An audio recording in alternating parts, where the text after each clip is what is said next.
ہماری عورت ایک وحشی سماج میں زندہ ہے، ایک خونی سماج، ایک قاتل سماج، جو قتل ہونے والی عورت کا طرفدار نہیں ہے بلکہ اس کا گلا دبا دینے والے کا سہولت کار ہے، اس کا سر قلم کر دینے والے کا وفادار ہے، اس کو گالی بکنے والے، اس کو تشدد کا نشانہ بنانے والے، اس کا ریپ کرنے والے، اس پر تیزاب پھینکنے والے اور گولیوں سے چھلنی کر دینے والے کا وکیل ہے۔ عورت کو گالی پڑی، سیدھی بات ہے اس نے کچھ ایسا کیا ہوگا کہ مرد نے مجبور ہو کر گالی بک دی، اس کو تشدد کا نشانہ بنایا گیا، تو بھئی کیا ہوگا نا کوئی ایسا کام، کوئی بدتمیزی جو باپ، بھائی، شوہر، حتیٰ کہ بیٹے کو ناگوار گزری ہوگی، اور یہ دماغ ٹھکانے لانا پیندا ہے، اوقاتوں باہر نکل جاندی ہیں۔ عورت کا ریپ ہو گیا ہے تو اس نے کوئی ایسا لباس پہنا ہوگا، رات کے وقت نکلی ہوگی، اکیلی ہوگی یا ٹیمپٹ کر رہی ہوگی۔ تیزاب گردی کا اگر شکار ہو گئی ہے تو بھائی جان رشتے تو انکار کیوں کیتا سی، آخر تے ویاہ کرنا سی کڑی دا، اوتھے ہی کر دیندے۔ اور اگر وہ قتل ہو جاتی ہے تو سیدھی بات ہے اس نے بے وفائی کر دی ہوگی یا اچانک سے انکار کیا ہوگا اقرار کرتے کرتے، یا پھر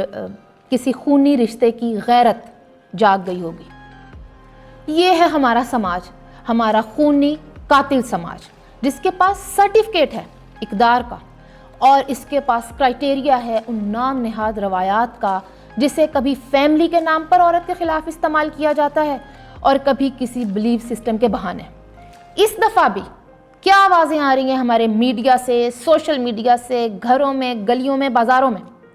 کہ وہ مقتولہ اکیلی کیوں رہ رہی تھی، یہ مقتولہ کسی مرد سے اکیلے کیوں ملنے چلے گئی، ماں پیوں نے بن کے کیوں نہیں رکھیا، وغیرہ وغیرہ۔ اور اس مرتبہ بھی یہی ہوگا، آپ دیکھ لیجئے گا کہ نور مقدم کا گلا کاٹنے والے قاتل کو تو شاید تھوڑی بہت سزا مل جائے، لیکن اس قاتل کے بازوؤں کو طاقت دینے والا سماج، قاتل سماج، اس دفعہ بھی صاف بچ جائے گا۔ ایک ایسا سماج جہاں عورت اگر جائیداد میں حصہ مانگ لے تو کاروکاری یا غیرت کے نام پر قتل کر دی جاتی ہے۔ لیکن میں پوچھتی ہوں کہ آخر کب تک یہ سب ایسا ہی چلے گا؟ کب تک ریپسٹ کو کیسٹریٹ کرنے کی بڑکیں مار کر، قاتل کو سرعام پھانسی لگانے کے کھوکھلے نعرے لگا کر ہم لوگ اس ڈینائل میں رہیں گے کہ نور مقدم کا،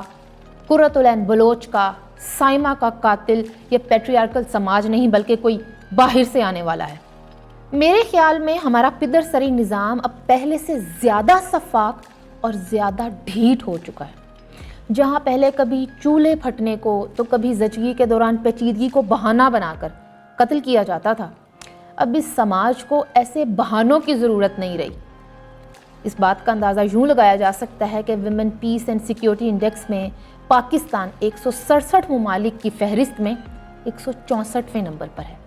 وجہ صاف اور واضح ہے کہ یہ مردانگی کا مجرم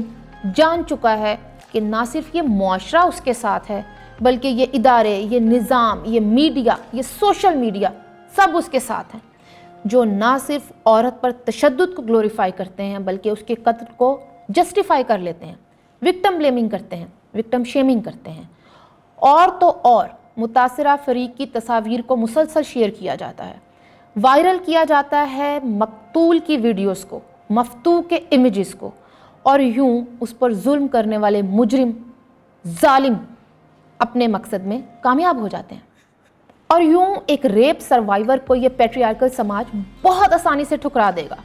ایک قتل ہوئی عورت کو بہت سکون کے ساتھ یہ معاشرہ عبرت کا نشان بنا دے گا ہر اس عورت کے لیے جو آزادی کے خواب دیکھتی ہے، جو انڈیپینڈنٹ زندگی کو ایم کرتی ہے